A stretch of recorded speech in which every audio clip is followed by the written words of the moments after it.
বিশেষ করে ওয়াতিলং টিলা জনজাতি এলাকার একটা অংশ রয়েছে সেখানে, এবং আরেকটা হচ্ছে আমাদের আরএস পাড়া, যেটা আমাদের জনজাতি এলাকা। এই জনজাতি এলাকাগুলিতে আমরা আমাদের সেই ভলেন্টিয়ার্স হেলথ অ্যাসোসিয়েশন এবং নাবার্ড তারা উদ্যোগ নিয়েছে, সেখানে মানুষকে সহায় সম্বল করে তোলার জন্য, আত্মনির্ভর করে তোলার জন্য এরকম ধরনের একটা বিশাল উদ্যোগ তারা হাতে নিয়েছে। আজকে সেটা প্রোগ্রামটা সামান্য হতে পারে, ক্ষুদ্র হতে পারে, কিন্তু তার ভবিষ্যৎ কিন্তু অনেক দূর। সেগুলিকে আমাদের ভাবতে হবে এবং সেই ভাবনা নিয়ে আমাদেরকে এগোতে হবে। আগামী দিনে আরও অনেক কিছু আমাদের জন্য অপেক্ষায় আছে, সেগুলি আমরা পাবো।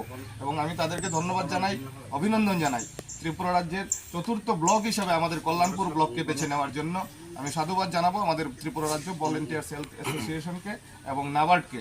তো আগামী দিনে আমাদেরকে আরও সাহায্য করবেন। এই এলাকার, আমাদের প্রত্যন্ত এলাকার মানুষ অত্যন্ত গরিব, ওনারা কাজ করতে পারেন কিন্তু ভালো একটা পরামর্শ বা উদ্যোগ ওনারা পাচ্ছেন না বলে এতদিন যাবৎ হচ্ছিল না।